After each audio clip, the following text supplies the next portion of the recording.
tarot cards. Anybody here into dig tarot? You dig tarot a little bit? Oh, tarot? Okay. Yeah. So the cards are here to kind of keep me grounded. In other words, they will spark certain ideas. Now, I'm not completely certain which ideas are going to spark. I have specific things I want to cover this morning. But you just never know with these guys. And that's because they use a language that is older than words. They employ the language of stuff, of things, of objects. You know, an apple knew it was an apple before we called it an apple. And in fact, the apple was called something else before it was called an apple, because apple is a specifically English word, yes? And we haven't had this language on this planet for very long. So the power of image, important. So I'm using these three images to ground me and to kind of keep me, well, suggest some things. And the second thing I need to set up is some very specific ideas that I had that I would like to share with you this morning. So that song that I just sang is called The Least of These. Okay, very good. And this will do like so, yeah? Or is it this way? Or is it? Yeah, there you go. That makes it work. Did I do it? No, the other direction. Oh, the other direction. Aha! I'm still going the other direction. Try that again. The one on the right-hand side. On the right-hand side. Ah! It's even better. There I am. There we are. Okay. Yay! Technology. So the song I sang was called The Least of These, and we're going to focus on that song a little bit. If you all don't mind, I'm going to bring some things that come to me from the song. Okay, so first, by way of introduction, my name is Ray Davis. My mother called me Raymond, and my family still does. I grew up in Compton, California, and I grew up a very, very happy child, one of 7, whole lot of us. Very happy. I had a wonderful childhood. Not a whole lot of money, but a lot of all the good things in life. And I'm not kidding. Some of y'all might have heard some stories about Compton. And I'm not going to say that they're not true, but I'm going to say that there are other stories. Yes. Ta-da! Lots and lots of other wonderful stories. A lot of people from Compton you might not know are from Compton. And so I grew up in a very religious home too. We were Protestant Christians of a specific denomination that had some very specific ideas about things, but every Protestant denomination does. They kind of figure out that they've got the one way, and you know. But we were serious. Oh, we knew we had the way.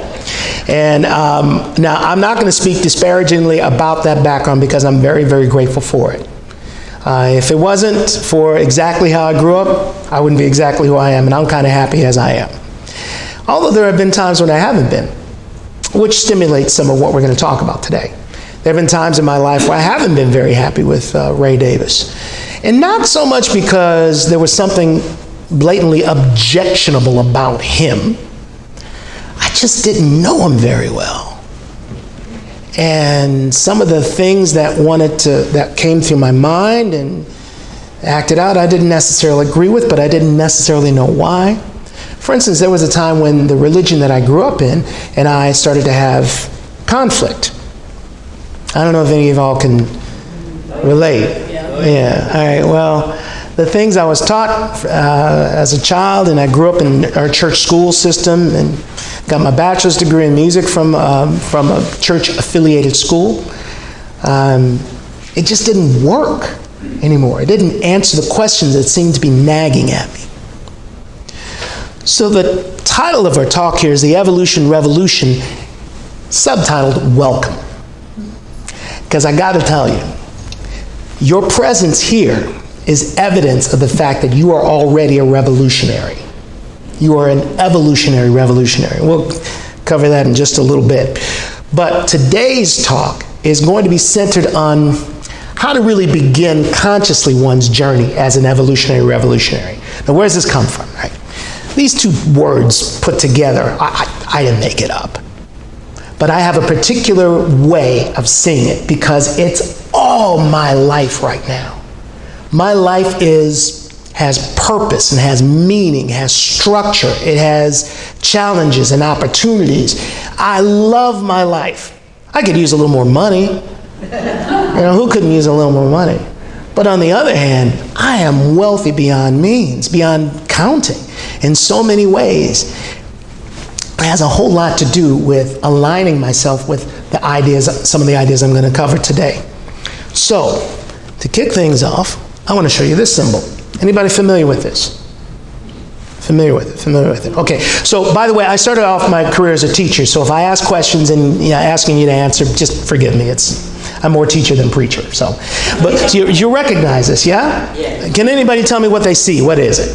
The tree of life. The tree of life. Yes. Now, you've probably seen images that are referred to as a tree of life lots and lots of times that look more like a tree.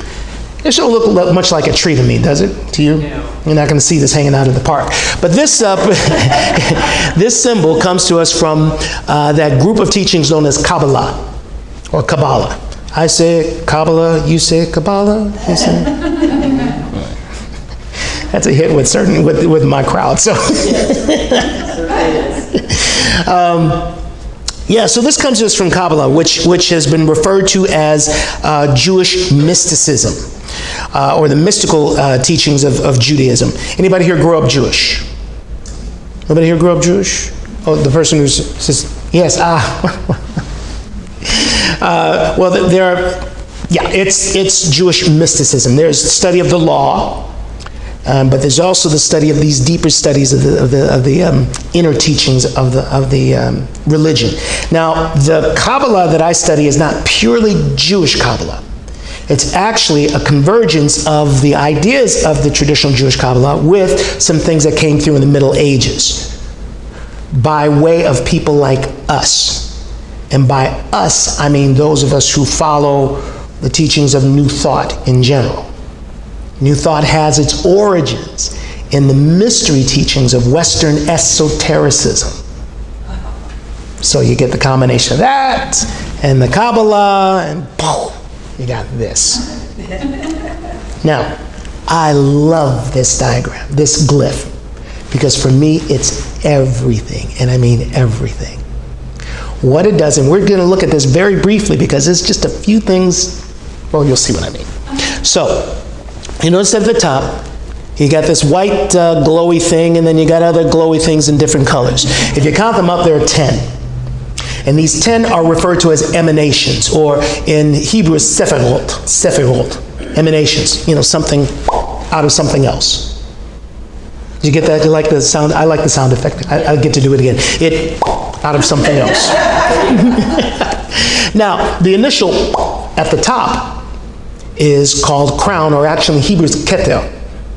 Now, the way that it worked is this glyph in part describes the involution of the universe, of everything that is. And I mean absolutely everything. Now I said the involution of the universe because it is a process by which that which we call God, Spirit, the presence, the all, involved itself into its creation. Yeah? So, and I'm going to step to the screen. Yeah, come here with me. I do. Would love a pointer. Is there a pointer in this? I think so. Oh, fun. Oop, that turns it off. There's the pointer. Yay! Which one is it? Oh, got you. Oh, I love the pointer. Oh, I love that. So easy it is. It really is. Actually, that's one of the things that happens as we go in this journey, in this spiritual journey. I mean, stuff gets more fun. At least that's how it is for me, and it's easy to sink into kind of a enjoy life point of view. All right, so here's how it works. Ready? So there is crown. From it comes wisdom. From it, understanding. Then mercy. Then severity. Then beauty. Then victory. Then splendor. Then foundation. Then kingdom. Notice it was kind of going back and forth. Jagging back and forth. It's referred to as the path of the flaming sword. So I'm giving, this is really crib notes kind of stuff. Trust, it's fat. No, go back. Okay, thank you. Bring me back my tree of life. It's a chaim in Hebrew. So, Now, crown is the beginning. Crown, or keter, is the beginning of everything. But what came before keter? In our meditation, I asked you to intone with me Ein Sof Or. Does that sound familiar to anybody? No.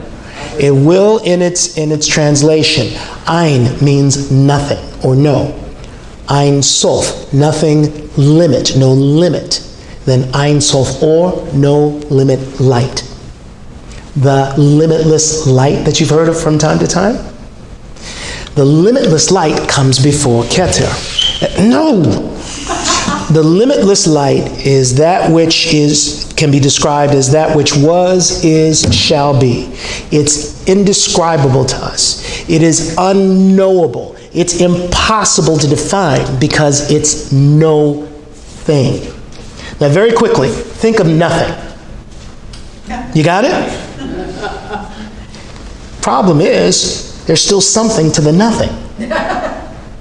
No matter what you do to think nothing, you can't escape something. This is a realm of no thing. And it is the description that Kabbalah gives to the inner nature of the all, the inner nature of what we call God. I say what we call God because we have given names. We have given borders and boundaries to these things. Everything that we're talking about is the product of human imagination when reflecting on nature. All religion, all philosophy, all science begins with us looking at stuff and noticing. From the time we didn't have language, from the time we first emerged, came from the animal kingdom and started to develop self-consciousness. This describes the entire involution of that one, that no thing, that fathomless, boundless, beyond imagination, that which knows itself, experiencing itself as all of creation. Does that make sense? Sort of. Who's the author of, J.K. Rowling? You familiar with the name J.K. Rowling? Yeah. Author of... Right? Where did Harry come from? Her imagination. Yet the moment we say Harry Potter, pow, images, ideas show up in the imagination for anybody in who's been alive over the last 20 years, and watched movies and television, read books. She created that character. It did not exist before her. Yet in her and through her, Harry has dimension. J.K. Rowling knew herself as Harry, and as Hermione, and as Ron Weasley, and et cetera, et cetera, et cetera. That is a small comparison, but it's a way for us to understand, one way to understand how the living one, the all, that which was, is, and shall be, created all of the multiverses, every being, everything, every dimension, out of itself. Now, the good thing about that is that we can never be separate from God. It's literally impossible. And not only that, we can never offend God. I mean, really? Offend that which knows itself as us? That's to suggest that the living one can offend itself. Now, I got to tell you, when I first came across these ideas, first through New Thought, wow, it just didn't make, it was too fantastical. It was too amazing to think that's possible. Because I grew up at a time in a place where the idea was, the fear of God is the beginning of wisdom. You want to get wise? Fear God. Now, there's truth in the statement, but it has to be in its proper context. In other words, I fear or a tornado. But from a distance, from the proper distance, I'm in awe of it. If I'm caught in it, I'm afraid. But if I'm at a proper distance, or even just studying about it, wow, amazing. Lori and I were just looking at the Webb telescope. You know, the Webb out there. Oh, you should go to the website if you haven't recently. It's amazing. What awesome, amazing images of the universe it's able to bring to us. But I wouldn't want to be there. So that's a healthy fear. That's a respect for it. So in the same way that the respect of the living one is the beginning of wisdom, not fear as in I'm scared that God's going to see me doing something wrong. Okay, so very quickly, the evolution revolution is what? The evolution revolution is a spiritual movement of one, or a moo. I just like saying that. That's really for my amusement. It doesn't necessarily clarify anything. The evolution revolution is a spiritual movement of one. It is when each revolutionary chooses to take down their current governing mind and instead become the highest evolutionary version of themselves, no matter what. So the evolution revolution is a movement of one. This is done individually, where we decide, we choose consciously, I'm going to take down the rulership of my current governing mind. And no matter what, I'm going to give myself to becoming the best evolutionary version of myself, the highest. Now, why become an evolutionary revolutionary? And why do I say y'all already involved in it? Well, it's because, well, there really is no other choice.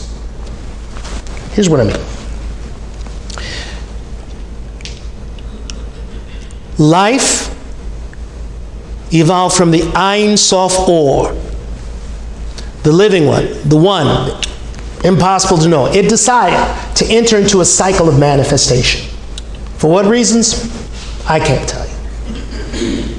And from that, it created a space in which to create. That space is called Keter, crown, the beginning. And in Keter is everything, but in its potential form. And then from it, we get Chokmah, or wisdom, which has everything necessary for the rest of evolution, but it adds the idea of force. Initiating something, starting. And then from wisdom, we get understanding, binah in Hebrew, which has everything for the rest of manifestation, but it adds now to that initial starting something, a place for it to be received and to cultivate and to grow. So, from these three, everything else shows up. Humans show up first in consciousness, down here. Now, what does that suggest to you? It suggests there's a whole lot of involution that happened before we showed up. So there are certain laws of the universe under which we have to operate. Certain ideas, principles that are in place before our consciousness even shows up. And then from what's called nitzach, or victory, we get hod, splendor, and etc. So here we get the group mind. We get a bunch of emotions and fun, feelings and heart and love. And then here in splendor, we get another side of art, mathematics, intellect, reasoning. They can't, whatever's on this side has to have what's ever on this side. And what's on this side has to have what's ever on that side. Kind of balances out, equilibrium. In other words, you can't have the heart without the head. And you can't have the head without the heart. But here's where, right here in Nitzach, we get our group consciousness. everything that humans know and feel and how we interact with each other. This is an important place because all the stuff, oh my gosh. You ever turn on the news and just go, ugh? And turn it off. And turn, yeah, you know, it just, ugh. Because you check out the news and it's, at least for me, the way it feels like I'm being met by a million voices and they're mostly angry. It seems like everybody is shouting at everybody else. A lot of that comes from this idea of race consciousness. As a group of organisms, we have certain beliefs about life that we share and transmit to our young. Life is hard. You gotta find love, and when you find it, hold onto it for dear life because you may never find it again. Right? There's nothing good in life for you that you don't make for yourself. You better get yours before somebody else gets it. You get the ideas? Well, you know what I'm talking about. These are typical ideas that people carry about themselves. Lack, misery, anger, aggression. These ideas as principles of life. We find them here. Oh, come on back here. We find them here in the group soul. So why is the revolution necessary? Because as we have evolved from Keter down to Chokmah, or the kingdom, we're also evolving up in consciousness. Humans are on a path of evolution. Everything is. Everything in nature changes. Nothing stays the same. Species come, species go. And those that are here adapt and change. We are of that type.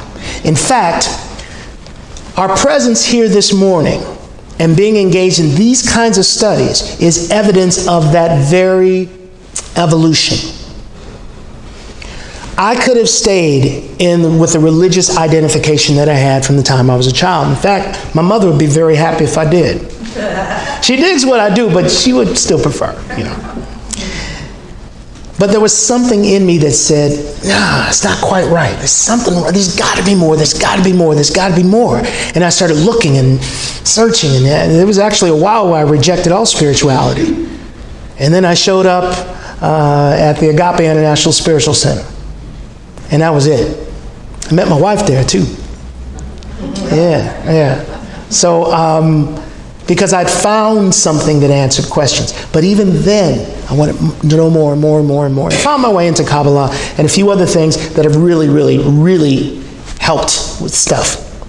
One of the things, by the way, is The 12 Powers of Man. Great book. Well, y'all should know that. We were part of a study group that spent about three and a half years working through that book. Yeah. That ain't no joke. That's a powerful, powerful book. Could have gotten talking about renunciation and faith, but that's another matter. That's another day. So, we are evolving as humans. It's just that the next stage of our evolution has to be entered consciously. We've kind of done a really good job over millions of years evolving into these forms.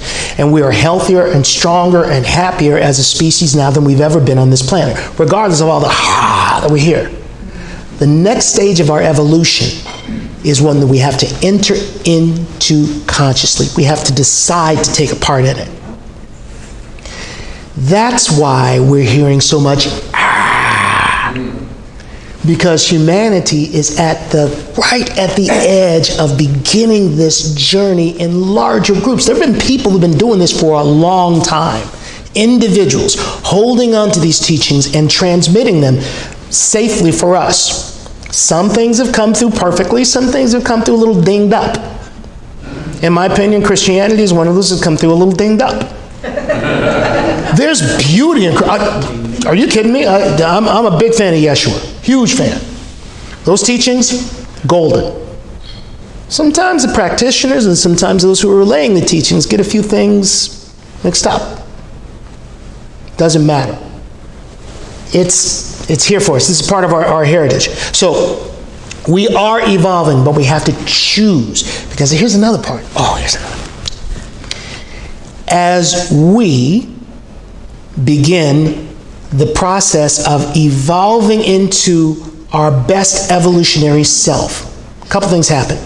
It's not just mental, it is also emotional, and it is also physical. Our physiology actually is changed by this study and by this conscious work. Second thing that happens is, as I'm lifted up, what did Yeshua say? I draw all unto me. And the I was not him specific. It is this I, this I, this I. As we lift up, we raise all others with us. Now that doesn't mean that my neighbor is going to stop acting like a jerk today. But there's something else in that raise consciousness pool that is now clearer, cleaner, more pure, higher in vibe. You dig what I'm saying? So, as we do our work individually, we are actually helping everyone else. Here's the other thing. Okay, so, how are we doing time-wise? Okay, good. We're getting close. All right, good. So, become an evolutionary revolutionary. To begin, there are three things that I'd like to leave you with to help the evolution. And by the way, this is the only solution. This is the only lasting solution to the things that are plaguing humanity. We can definitely enact laws. We can vote in the so-called right politicians, whoever they are. We can join clubs. We can do a lot of things collectively. But until people, individuals, become better versions of themselves, nothing will stick. Yeah? Because we just make choices differently, and those laws and the politicians become less necessary. All right, so first thing, tell the truth. Tell the truth. You want to act like an evolutionary revolutionary, tell the truth. Now that truth is with a capital T. What might I possibly mean by capital T truth? Anybody? The truth. You're answering all the questions. You're trying to be teacher's pet here, is it? That's right, the truth. What would I possibly mean by capital T as opposed to small t? Yes, Lord. There's only one. Only one truth, yeah. So the truth that endures. All right, my name is Ray, but for a while people called me Raymond. And every once in a while, depending on which group I'm in, I hear either Raymond or Ray. So which one is it? It's both and, right? But if it's true, it sticks around. There's no variability to it. You know what I'm saying? So truth with a capital T is the stuff that sticks around while everything else changes. So for us humans, we experience truth in a couple ways. Number one, we experience the truth of everything that came before us and everything that forms all of life and consciousness. But we also experience relative truth. Those things that do experience change and flux in time. And we do need to pay attention to those things as well. So, that's where the word honesty kind of comes in as well.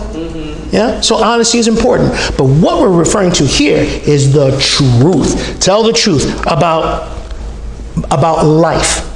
There is one power, one life, one will. Tell the truth about that. Don't allow yourself to sink into the idea that there's a competing power or any other power. Somebody comes sliding around you and talking about, the devil made me do it, or devil this, or defeating the enemy. This is stuff I used to hear in Christianity. We're going to defeat the enemy. Why would God create an altar thing to fight it? It makes absolutely no sense. No, there is no other power. One power, one life. And so tell the truth about life. Tell the truth about myself. I am a perfect emanation of that one life. Anything other than that is blasphemy. Huh? Think about it. I am a perfect expression of the one life, the one power, right here, right now, exactly as I am right now. That's right. Anything else is blasphemy. Now that doesn't mean I'm dishonest and say, okay, I have had a habit here and I do have a tendency to do that. Sure. But that's not the truth. Tell the truth about myself. Thirdly, tell the truth about others. Those so-called others we see popping around, as strange as y'all might seem to me.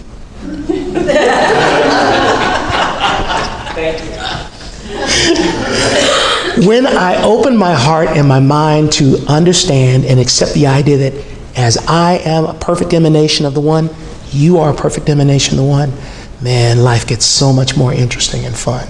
It really, really does. I love people. I love y'all. That's sincere as sincere. I love you. And I'm so glad that you're here, and I'm so glad that I'm here, and I'm so glad that we're sharing the space. I love it, love it, love it, love it. So tell the truth about others, the so-called others. And a lot of the that we hear is about the other. They're doing this wrong, and they're doing blah, blah, blah. Let's start with the truth. Who? What are they? Let me be thoroughly grounded in that. Then, let's deal with stuff. Cool? Okay. All right. Second thing. Mind your own business. Mind your own business. That song, The Least of These, actually is taken from, the inspiration came from Matthew 25, verse 40. And one version of that says, whatever you did for one of the least of these brothers and sisters of mine, you did for me.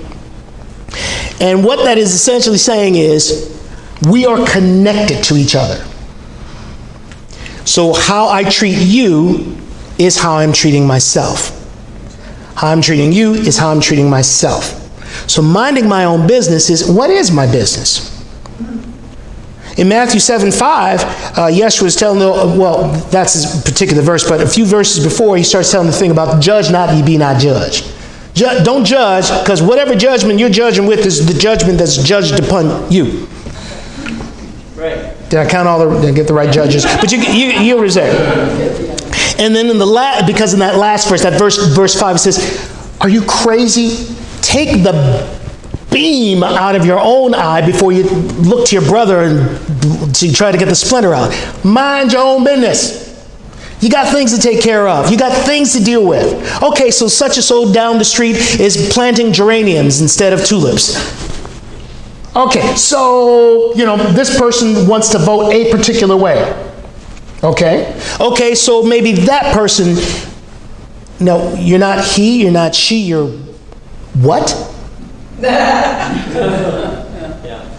I can have a personal opinion about that, but why in the world would I indulge in it? I'm not trying to get political here, y'all. Trust me. But I know that that's not my business.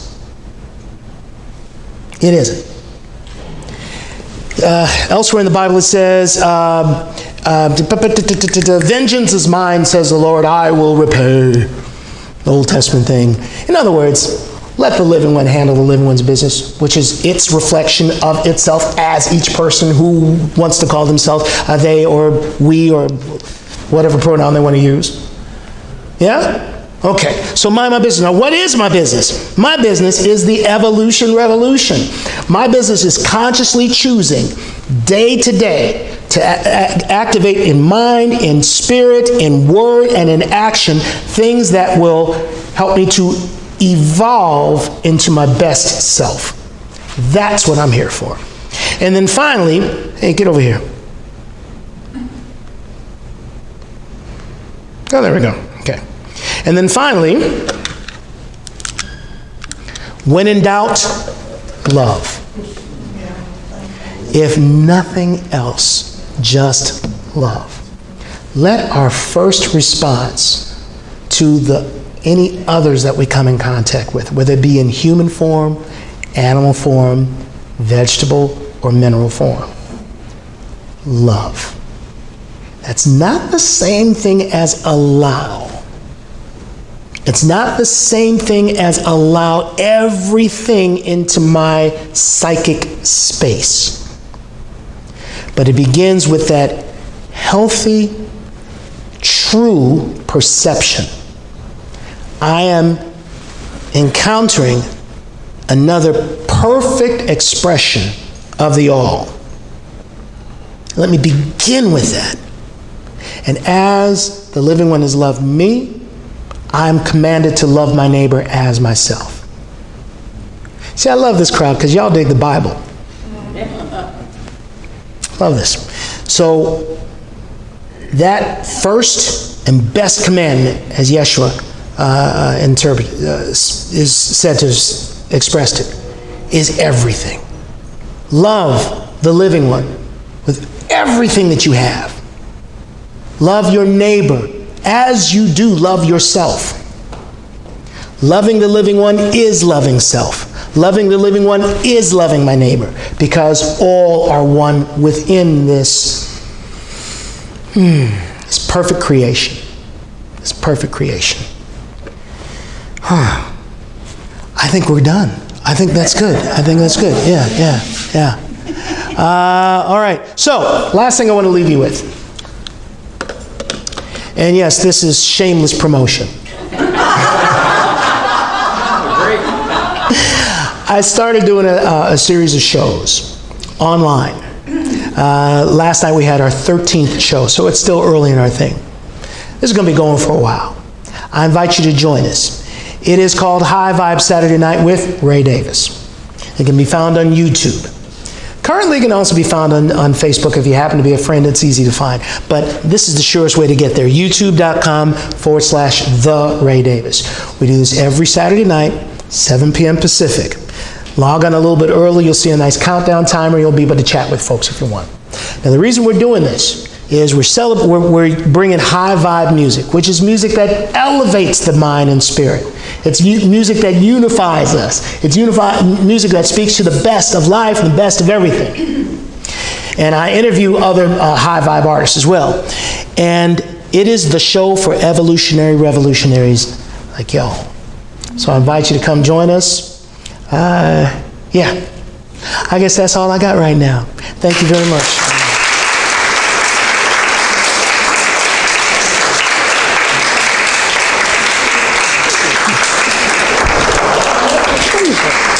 Oh, this comes to you. Let's go.